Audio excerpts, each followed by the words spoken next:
सावी शर्माया। मोहम्मद अल्ताफ मेरा उस्ताद जो है ना, ये बड़ी मेहनत कर रही है तेरी। अस्सलाम वालेकुम, मैं मोहम्मद अल्ताफ ते मेरा यूट्यूब चैनल है पेंडू जट। जेड़ा साढ़े चैनल ते नवा आया जल्दी जल्दी करो सब्सक्राइब।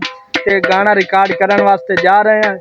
अवेल ढोल मार रहा है मेरे नाल भी है। मैं हुण जेड़ा ना 3 to 4 बंदे जेड़ा ना ट्रेन करन लगा। टीम बनावनी है असा इंशाल्लाह। आपकी टीम बना के विच फनी वीडियो भी पाई करसूं असा ते विच जेड़ा ना गाने गुने आके करसा। एक जी माशाल्लाह आवाज़ बड़ी प्यारी है पई, काफ़ी लोग इन्हू पसंद करते पैन। ते इहदे नाल जेड़ा इहदा भाई है पिया ओदी आवाज़ भी बड़ी प्यारी है। इन्हां दोनों रला के कट्ठे बहा के गाना जेड़ा ने रिकॉर्ड करसूं। एक बंदा होर भी है, वो भी सानू आख रहा है जेड़ा ना मेरा गाना भी रिकॉर्ड करो। इंशाल्लाह अस ओनू भी नाल पैसूं, ओदा इन्हां तिन्हां दा गाना रिकॉर्ड करेसूं। हुणे माशाल्लाह इस तू पुछ लो, एक मेरे शागिर्द है, एक होर हुसैन ते मजीद इंशाल्लाह तुहानू सुनाइने इन्हां दे मुंह च। हां जी, अस्सलाम वालेकुम। मैं तुहाडा भाई शज़ेब और अफजल भाई ते अल्ताफ भाई साडे उस्ताद ने। ते एदी बड़ी बड़ी मेहरबानी जे सानू काम ते लाए अल्लाह जो कामयाब करे। तुसीं साडी चंगी सपोर्ट देनी है। असल तुहानू अच्छे से सॉन्ग सुनाना, अच्छी फनी वीडियो बना के देनी है। ते बड़ी बड़ी तुहाडी मेहरबानी। अगर तुसीं ना लाइक करा कोई तुहाडी मर्जी ते लेकिन अच्छे से कमेंट जरूर कराए ते लाइक कराए, बड़ी बड़ी मेहरबानी होसी। ते मोहम्मद अल्ताफ मेरा उस्ताद जेड़ा है ना, ये बड़ी मेहनत कर रही है। तेरी मेहनत क्या मनावनी नहीं ना जी एडी बुला कर। चल इवें एक खलोता कोई माया सुना रहा है चलदा होया।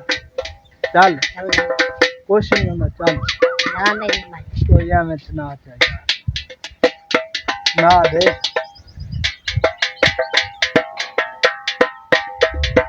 यार सुना चाहिए यार, ये ना कीता कर, कोई ना कोई तो सुना ही दे।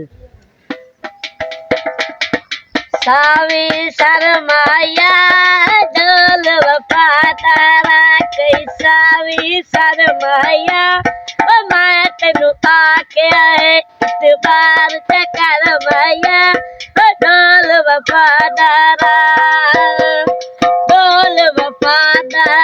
कोई ठग दिया गदियां नी मार के पुछना है टक टक लगियां नी।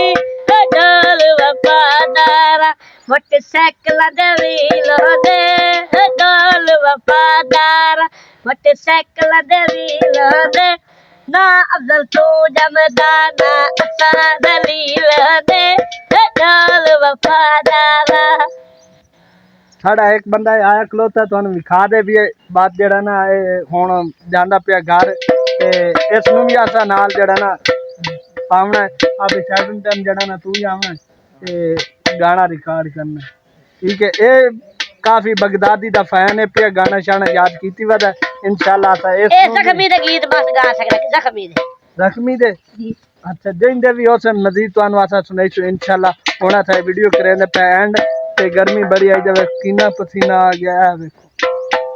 ते सपोर्ट लाजमी करनी है। सवाली कितने सोहनी है, सवाली देख के आई जा देखो